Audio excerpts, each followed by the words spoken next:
So to start off, when were you born? 1958, July Interesting. 18th. Nice. So what do you think your earliest memory was like as a child? Just remember growing up playing, 'cause we lived way out in the country. Remember just basically enjoying the outdoors. Um, my first biggest memory that I can remember is traumatic was when I was in kindergarten and we were all taking naps, and all of a sudden we heard all the teachers start crying and everybody was sobbing, and of course we were in kindergarten, we didn't know what was happening, and that's the day JFK was shot. Ooh, interesting. So at the time, did you know the significance of that event? No, no, we knew. I mean, I knew he was the president. I sort of knew what that was, but really didn't quite understand assassination and all Yeah. So overall, how was your life as a child different than it is for children today? that. Well, we all had to work. Everybody had jobs. Had a family of five, and my dad was a school teacher, so we all sort of worked.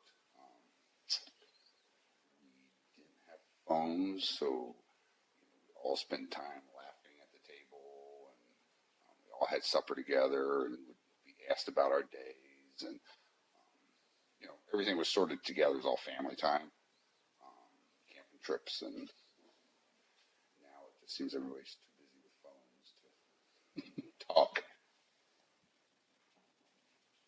Um, how did prices change when you were younger? Like, how much did you generally spend on items and things when you were younger?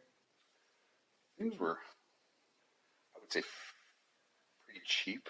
I can remember being able to afford gas. It didn't cost a fortune to fill up. Um, you put $5 worth of gas in your car, and that would last you all week. Um, and I remember being sent to the store for milk, and I think that was like 53 cents a gallon, and um, bread was like 29 cents a loaf. So things were reasonable, but then also I think I was only making $2.50 an hour working, so sort of relative. Who were some of your role models when you were younger? Um, Mostly my dad. He was my football coach, my wrestling coach, driver's ed, phys ed, sex ed. Um, so I had him for just about everything in school. If I didn't have him, I had one of his best friends. So school was a lot of fun on the most part. Um, so I had a lot of teachers, I guess, that were my role models. How many years did you attend school? Just till 12th grade, graduated and came in the Navy on my 18th birthday. Was everyone in your family able to attend school? Yep, my older brother and older sister were both in school, and I was the one that decided I wasn't ready yet, so I wanted to see the world. So, How were schools then different than they are now?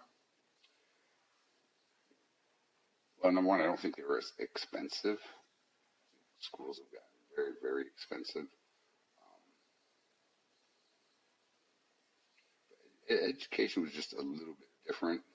Now, sometimes I wonder how math problems ever get resolved, or when you go to Chick-fil-A and they can't, the girl's 18, 19 years old and she can't figure out my change. I mean, we learned fractions when I was in fifth grade. And so things sort of changed, telling time. We had to learn that like in kindergarten. And my daughter in 12th grade could still not read the face of a watch. She just didn't have anything like that in school. So it's just very different. The fundamental stuff that used to be taught isn't, and now it's sort of new math and new subjects. So So earlier you talked about how you were in the Navy. Mhm. Could you tell us a little bit about that? Joined the Navy. Um, Actually, while I was still in 12th grade, I enlisted early. And so went active duty on my 18th birthday. Stayed for 4 years. I was a radioman. Sort of like you, I had all my credits done. So my last year of high school was whatever. So I picked a job study at a local radio station. It was a disc jockey on WHLM radio. And I really enjoyed that. And the recruiter said I could go in the Navy and be a disc jockey, and it sounded really fun. And so I joined the Navy as a radioman and had to go to night school for typing because it wasn't a disc jockey. It wasn't what he said. So I spent my first 4 years as a radioman, and then I got out because I wasn't sure it was for me. I went home, and really wasn't a lot of opportunities in Pennsylvania at the time. I ended up working for my dad a little bit. He owned a construction company. That wasn't so much fun. So then I went to work at a factory. Um, that was definitely not fun. And so I thought, well, the Navy's not all that bad. And in the meantime, my sister had dropped out of college and she joined the Navy. And she was in this really, really super secret rate that she couldn't even talk about. She kept telling me I needed to come back in and join her rate. So that's what I did. Came back in and cross-rated to what they call Ocean Systems Technician. So now we can talk about it. Now, basically, you just listen to the ocean and you can track submarines from sonar buoys in the water. But back then, it was so secret I couldn't even tell my parents what I did. Um, what was it? The cover story? We trained dolphins. That was what they told us to tell people what we did for a living. We trained dolphins. It was so stupid. But so we did. I did that. And Lisa and I met in 1982 while I was stationed in Wales, and she was in Guam, and then came to Wales.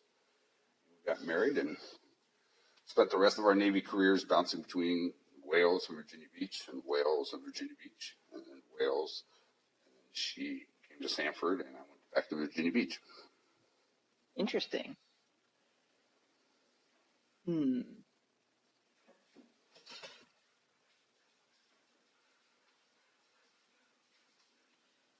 So, how has community changed since you were a child?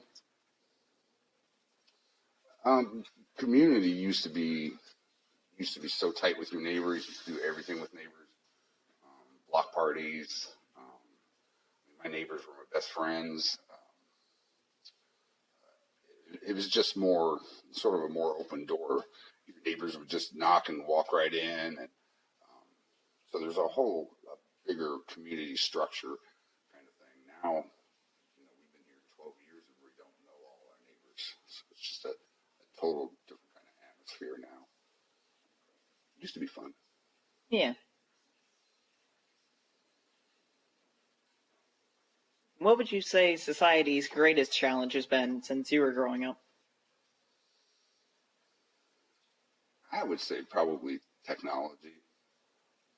As fast as that's grown, I'm not sure everybody was quite ready for, they love the convenience, but what have we lost since we have technology? I think a lot of it is that community time, that personal time. You can go into any store or anything, and you pretty much see everybody walking through on their phones, and everybody's attached to them. Nobody seems to talk anymore. Yeah. So, what technical advancement has had the most dramatic impact on your life? I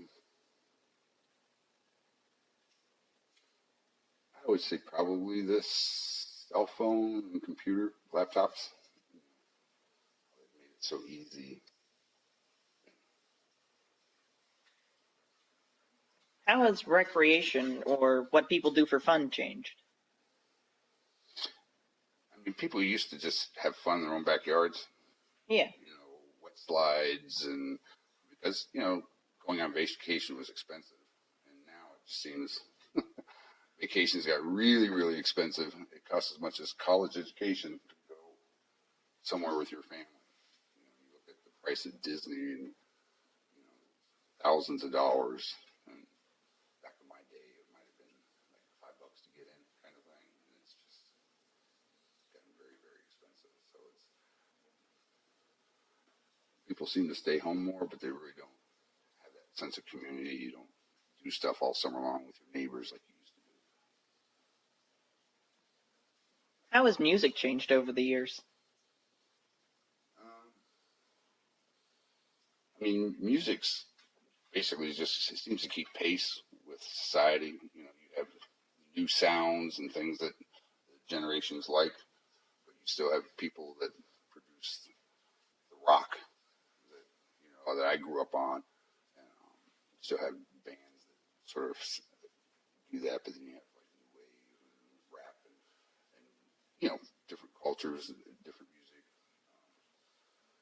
You have a lot more people listening to Hispanic radio, where that was something you might have learned a Spanish song in music class, maybe, but normally it wasn't. And now, it's got really good catchy tunes on the radio.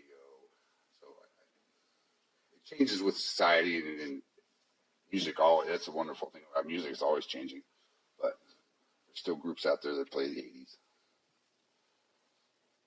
So, who would you say? Let's move on to politics. Who Who would you say your favorite president was? My favorite was probably Ronald Reagan. My least favorite would probably be Bill Clinton and our current president. So, what were causes that you can remember supporting, or politicians that you remember supporting? I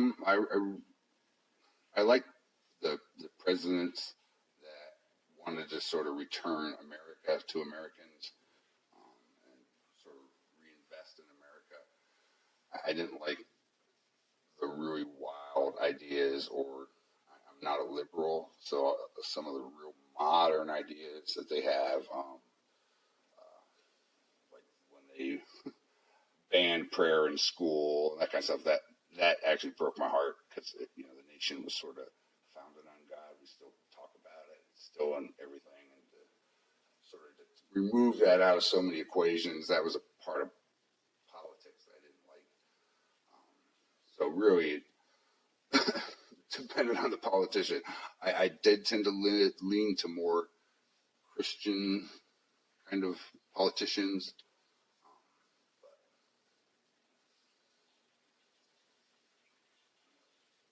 So, which political issues are most important to you? Today, I really think we need to spend more time on fair markets. I don't like all the tariffs. It used to be, fair trade. We import BMWs, and the Germans would import Chevys. Now, we've put numbers on them, and we've seemed to have outsourced America now, and to where pretty much America doesn't make a lot anymore. We tend to put stuff together, but all the stuff comes from somewhere else. So there's not a lot of things left made in America. So any politician that sort of wants to keep America the way it was, and to keep America, building America, that is sort of what I lean towards. All right, let's go over some historical events. Back to your time in the Navy, which wars do you remember? Well, I remember the end of Vietnam War was just sort of my high school days. Yeah. I was glad that was over. I think my brother was a lifetime college student just to try to avoid the draft. But I remember when they stopped the draft I was very excited that when it happened, because I really didn't want to, go into the Vietnam War. It was an ugly, ugly war. And then there were just all the skirmishes. Really weren't wars, but the Gulf War is probably the first big one. And then, of course, Iran and Iraq. Because when I went through the Navy, when I was in radioman school, I went to school with Iranians. We were very, very friendly, and that's when they had the Shah, and of course they were all pro-American. And so, a lot of the students in my classes were Iranian, and then it went from that to all of a sudden we're at war with them, because the Shah fell and sort of became a religious state. But those are probably the two biggest: the Gulf War and just the end of the Vietnam War. So, what parts did you or family play in some of these wars? Well, I've got I had cousins. I had one cousin. Her husband was in the Vietnam War, and he had stepped on a landmine, lost his legs. I remember him coming home in a wheelchair. I remember that being really sad. But we had a lot of family members that had to fight. Luckily, they all came home, except for my cousin. All came home all right. The Gulf Wars, Lisa and I were both in the Navy at the time, but we were still in our super secret state, so we were tracking all the bad guys and keeping an eye on them where they were at, and so we weren't actually down in the Gulf fighting. We were actually in Wales at the time, so we didn't have a lot of involvement in that. So, you said that when you were in kindergarten, you remembered Kennedy's assassination. When did you learn the significance of that? Probably in fourth or fifth grade when we started history. Yeah. And actual starting to do dates and stuff. That's when it had already made our history books. So it took a few years, 3 or 4 years. Of course, my parents. You go home and your parents are crying too, and like I said, it was a different community then. You had all your neighbors were all in the kitchen, all talking. Everybody's crying, and they all make you peanut butter jelly and throw you out in the patio so that the adults can talk. But so back then, it really didn't have a lot of significance other than I know it was tragic and it was a really bad thing. So it wasn't until I think it was fifth grade that history class that we really talked about the significance of assassinations, and then you learn that there were other presidents, and that's when you go back in history and started focusing on that. So it was a few years. Okie doke. If you could live your life over, what would you do differently?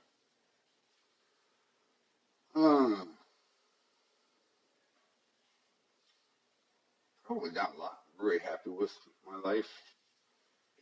If anything, I might have talked Lisa into adopting earlier, so we could have had 14 kids. I just felt that was a meaningful event in my life, or our life, and I just wish I was a bit younger because I probably keep on doing it. It's something that society needs to look after. But that's probably it. Otherwise, I loved my time in the military and loved owning my own company, and I love the company I work for now. So really wouldn't change life. I love my kids, my grandkids. If I changed anything else, then I wouldn't have met my wife, and then I wouldn't be very happy. 36 years later. Okie doke. I think we're all about wrapped up, but what advice would you give to future generations? Put your phones down more and just talk to each other. There's so much of a person's whole being that's portrayed through their hand motions, their look in their eyes that you don't see when you're texting and emailing. And it's just so different to have just to sit down and have conversations with people. I really wish people would just spend more time with neighbors and friends and family, and less time on their phones and computers. Probably my big thing. Okie doke. Thank you for the time. You're welcome. So to start off, when were you born? 1958. Interesting. July 18th. Nice. So what do you think your earliest memory was, like as a child? Just remember growing up playing way out in the country. Remember just basically enjoying the outdoors. My first biggest memory that I can remember is traumatic was when I was in kindergarten and we were all taking naps and all of a sudden we heard all the teachers start